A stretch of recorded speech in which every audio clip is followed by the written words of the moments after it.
છેલ્લા ભાગમાં પ્રકાશ કર્યો.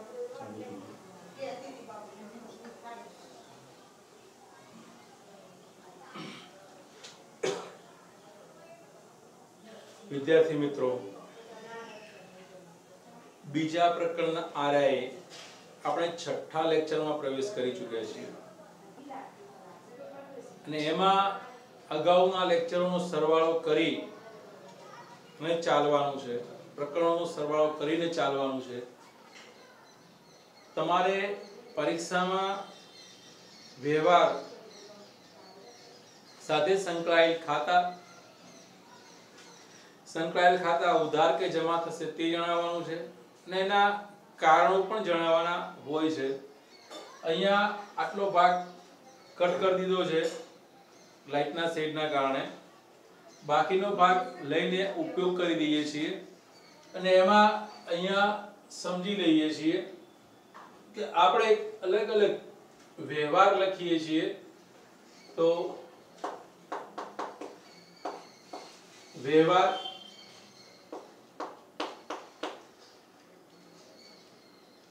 સંકળાયેલ ખાતા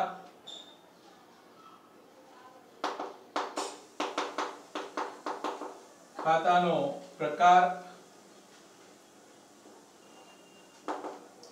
ઉધાર કે જમા અને તેનું કારણ કે એનો નિયમ. ઉધાર જમા થવાનું કારણ શું છે કે એનો નિયમ શું છે એની ચર્ચા આપણે કરવાના છીએ. અને આ સંકળાયેલ ખાતા જે છે એમાં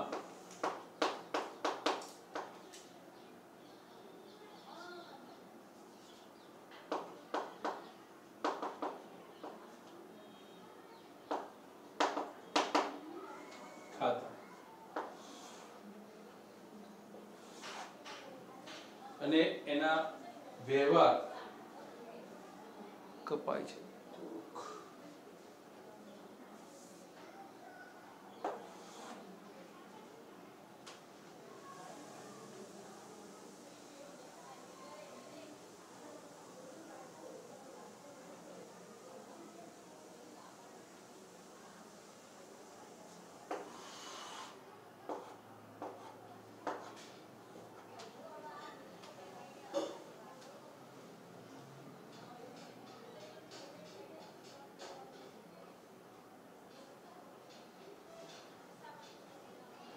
જોઈ લઈએ. વ્યવહાર એક આપણે વ્યવહાર લઈએ.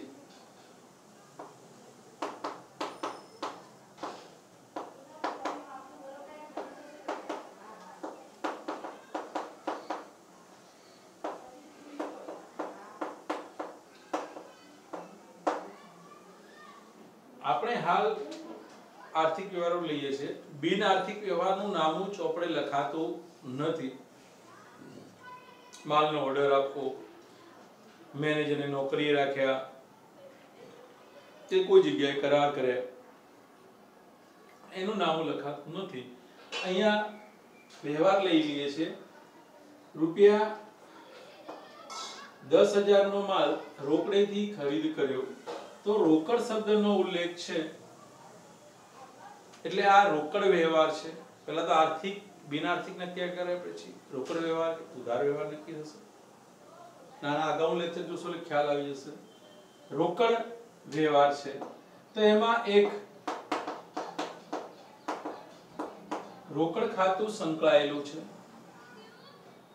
અને બીજું માલ ખરીદ્યો છે તો ખરીદ ખાતું સંકળાયેલું છે. હવે મને તો ખબર છે કે ખરીદ ખાતું એ ઉધાર થાય તે હું ઉપર લખી શકું. જો ઉપર લખીએ તો આખી લીટી ઉપર ખેંચવાની. જોઈ લઈએ. ચલો રોકડ ખાતું. રોકડ ખાતું કેવું છે તો કે માલ મિલકતનું ખાતું છે. એ રોકડ ધંધામાં આવે છે કે જાય છે? માલ મિલકત આવે છે, રોકડ કૌંસમાં માલ મિલકત આવે છે તો ઉધાર થશે, તો રોકડ ખાતું ઉધાર થાય. રોકડ જાય છે તો જમા થાય છે. જો આમાં તમારું કે મારું ચાલશે નહીં, નિયમ પ્રમાણે જ કામ થશે. તો રોકડ ખરીદીએ છીએ તો જાય તો જમા થાય.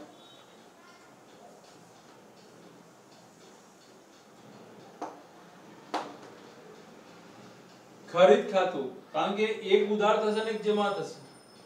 જો અહીંયા ઉધાર કરીએ છીએ તો આ જમા નહીં થાય.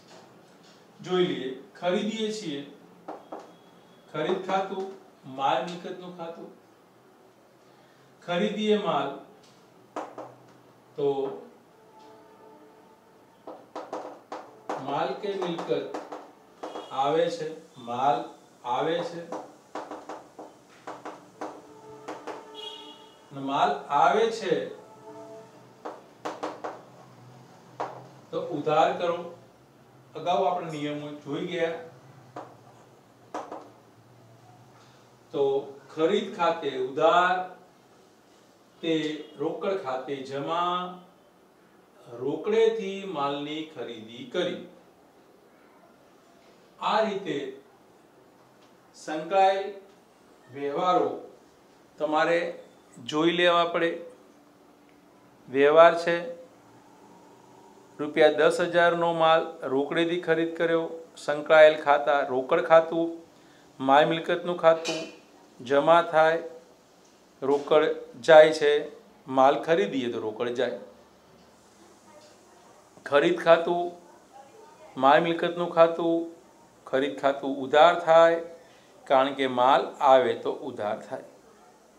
વિદ્યાર્થી મિત્રો ખાસ ખબર રાખો, આ એક રોકડ ખાતું ઉપર લખી તો આ તમામ બાબતો અહીંયા ઉપર આવી જોઈએ. જો ખરીદ ખાતું અહીંયા નીચે લખી તો તમામ બાબતો નીચે આવી જોઈએ. તમે રોકડ ખાતાની જગ્યાએ ખરીદ ખાતું લખો છો, ખરીદ ખાતાની જગ્યાએ રોકડ ખાતું લખો છો, તો આ ખરીદ ખાતાની આખી જ લીટી ઉપરની લાઈનમાં આવી જોઈએ. અને રોકડ ખાતા નીચે લખો છો તો આખી આ લાઈન નીચે આવી જોઈએ. અડધું અહીંયા ઉપર નીચે કોઈ પણ જગ્યાએ થશે. દાખલા તરીકે હમણાં લખ્યું એ પ્રમાણે રોકડ ખાતું અહીંયા ઉધાર લખી દીધું તો આખી લીટી ખોટી પડશે. ખરીદ ખાતું જો અહીંયા જમા લખાય છે તો આખી લીટી ખોટી પડશે. અને આમાંથી એક પણ લીટી ખોટી પડે છે એટલે આખી જ ચોકડી લાગી જશે. એટલે એ તમામ બાબતને સમજી લેવી.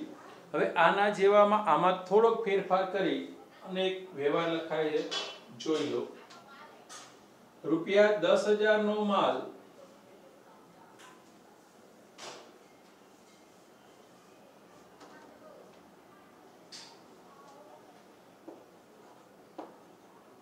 નિધિ પાસેથી શાક પર ખરીદ કર્યો. હવે આમાં કેવું થાય છે તો આ ઉધાર વ્યવહાર છે. ઉધાર વ્યવહાર છે તો આ રોકડ ખાતું નહીં આવે. આ નહીં આવે એટલે આની લાઈનમાં ફેરફાર થઈ જશે.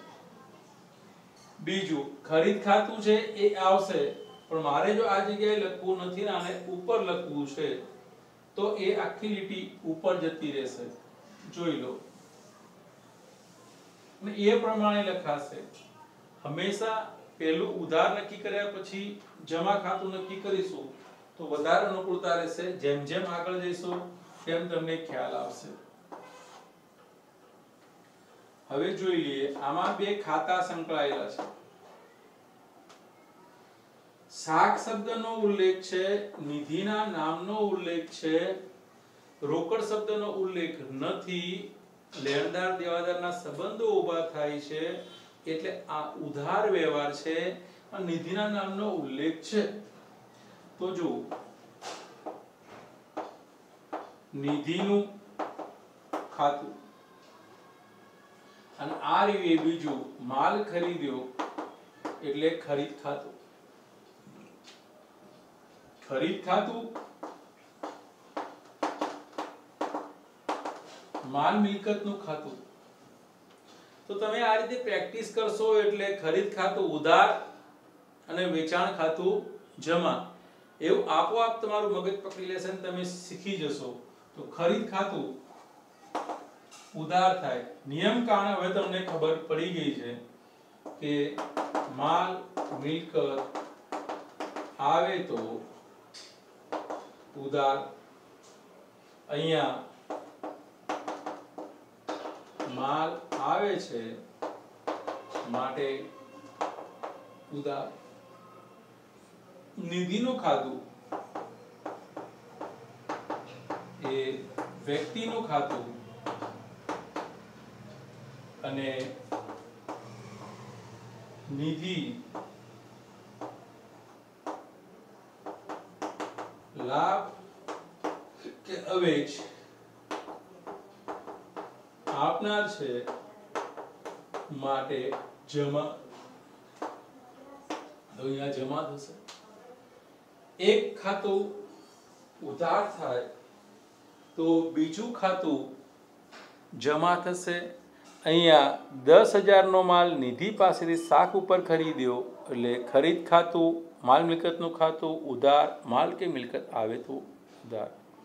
ગયા વ્યવહારમાં નીચે મેં ખરીદી લખી હતી તો એ આખી લીટી આવી જોઈએ. પછી તમે અહીંયા નિધિનું ઉપર લખો, બીજું નીચે લખો તો કામ નહીં આવે. નિધિનું ખાતું, વ્યક્તિનું ખાતું જમા થયું. કેમ થયું? તો આ પાછળ લાઈન જુઓ. નિધિ લાભ કે અવેજ આપનાર છે માટે જમા. તો આવી રીતે કારણ સહિતના તમારે લખવાના હોય છે. મેં તમને અહીંયા આડા ફોર્મેટમાં વધુ સમજાય સારી રીતે એટલે આપ્યા છે. બુકમાં ઊભા કોલમ પાડીને સમજાયેલું છે. તમને યોગ્ય લાગે પદ્ધતિનો ઉપયોગ કરી શકો છો. આમાં તમને કદાચ મારી દ્રષ્ટિએ થોડું વધારે સમજાશે. હવે એક બીજો વ્યવહાર લઈ લઈએ તો પણ તમને ખ્યાલ આવી જશે.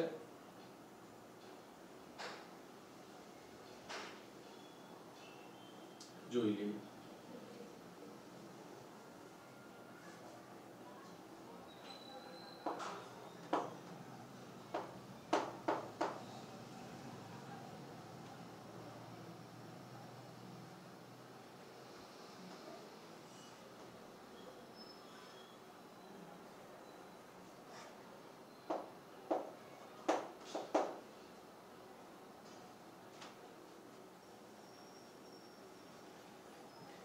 જો વિદ્યાર્થી મિત્રો, એમાં ને એમાં મેં કેટલાક ફેરફાર કરી દીધા. ₹10,000 નો માલ હતો એની જગ્યાએ યંત્ર કરી દીધું. નિધિ પાસેથી ખરીદ્યું, શાક શબ્દનો ઉલ્લેખ કાઢી નાખ્યો. અને હવે તમે જુઓ એના જવાબમાં ક્યારે અને કેટલો ફેરફાર પડે છે. જોતા જાજો, જવાબ બદલાતો રહેશે. ચલો, ₹10,000 નું યંત્ર નિધિ પાસેથી ખરીદ કર્યું. આ વ્યવહાર પણ ઉધાર વ્યવહાર છે, શાકનો વ્યવહાર છે. નિધિનું ખાતું આવશે, વ્યક્તિનું ખાતું આવશે. નિધિ લાભ કે અવેજ આપનાર છે માટે જમા થાય છે. આ પટ્ટામાં કોઈ ફેરફાર નથી. પણ પેલામાં માલની ખરીદી હતી, અહીંયા યંત્રની ખરીદી છે. અને યંત્ર એ શું છે? મિલકત છે. માટે ખાતાના ફેરફારમાં અહીંયા ફેરફાર થઈ જશે. ખરીદ ખાતાની જગ્યાએ યંત્ર ખાતું આવી જશે. યંત્ર ખાતું માલ મિલકતનું ખાતું. માલ કે મિલકત આવે તો ઉધાર. અહીંયા માલની જગ્યાએ શબ્દ મિલકત આવી જશે. મિલકત આવે છે માટે ઉધાર થાય છે. આમાં કોઈ ફેરફાર થતો નથી. તો વિદ્યાર્થી મિત્રો, તમે અહીંયા યંત્ર ખાતાની જગ્યાએ માલ ખાતું કે ખરીદ ખાતું લખો છો તો આખી તમારે ચોકડી આવી જશે. એ આખો સેક્શન ખોટું પડશે, કારણ કે અડધું સાચાના કોઈ માર્ક્સ નથી, આખું કમ્પ્લીટ સાચું હોય ત્યારે એના માર્ક હોય છે. નાના અગાઉના લેક્ચર 15માં, આ 16 નંબરનું લેક્ચર છે, તમને 15 નંબરના લેક્ચરમાં સમજાયેલું છે કે એની આગળ જતાં ચોથા પ્રકરણમાં આમ નોંધ આવશે અને આમ નોંધ વખતે તમારે આ બાબત શીખવી પડશે.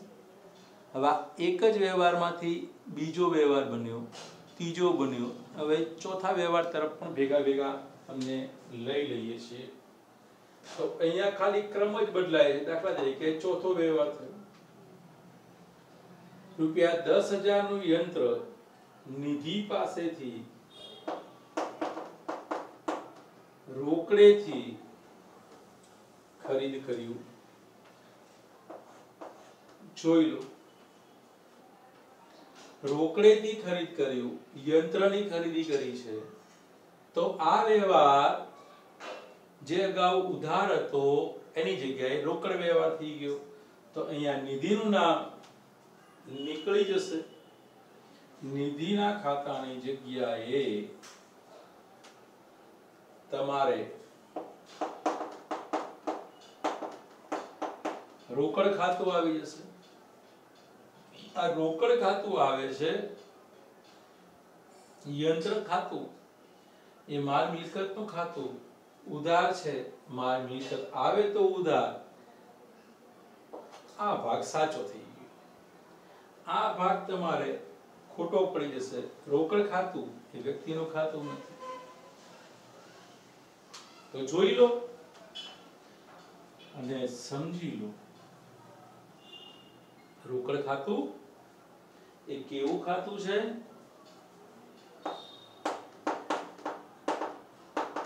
માલ મિલકતનું ખાતું છે. અહીંયા કારણ બદલાઈ જશે.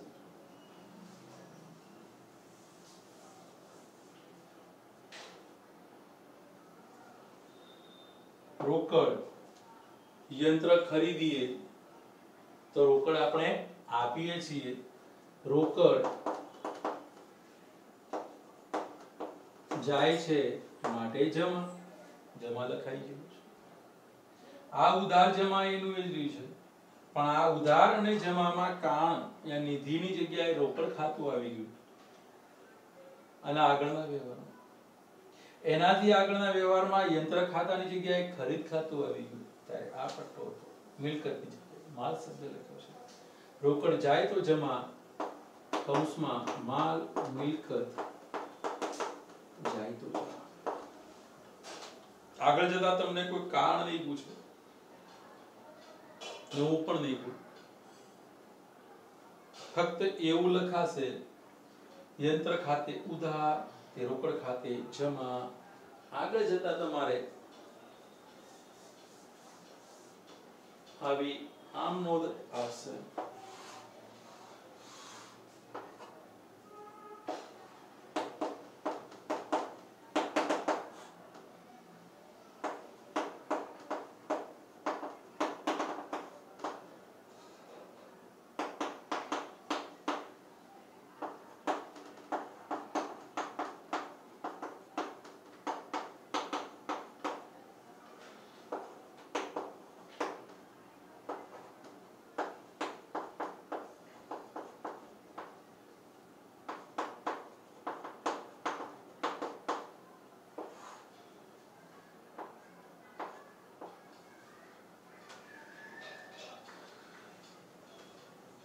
તમને આવું જ જોવા મળશે આગળ જતા કે આમ નોંધ, યંત્ર ખાતે ઉધાર 10,000, તે રોકડ ખાતે જમા 10,000, બાજે યંત્ર ખરીદ કર્યું તેના. એટલે જ મેં કીધું છે કે પ્રકરણ 2 ની પ્રકરણ 1 ની તમામ થિયરી વાંચવી, સમજવી અને પછી જ તમે આગળ ઉપયોગ કરી શકશો. એટલે આ રીતે તમારે તમામ વ્યવહારોની પ્રેક્ટિસ કરવાની છે, પણ આગળની થિયરીને આગળના લેક્ચર અને પાઠ્યપુસ્તકનો સંપૂર્ણ ઉપયોગ કરવો વધુ જરૂરી છે. અને હું અપેક્ષા રાખું છું કે તમે આ તમામે તમામ બાબતોનો પૂરેપૂરો વ્યવસ્થિત ઉપયોગ કરશો. તમને પાછળ જતા આવી આમ નોંધો જોવા મળશે. દાખલા તરીકે અહીંયા પુસ્તકમાં તમને જોઈ શકશો કે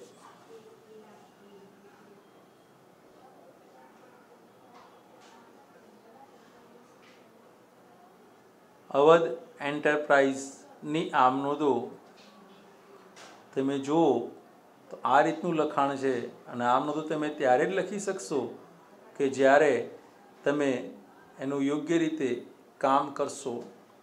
એટલે વિદ્યાર્થી મિત્રો, અપેક્ષા છે કે આ તમામ બાબતો વ્યવસ્થિત અને સંપૂર્ણ સમજ્યા હશો। આભાર, ધન્યવાદ।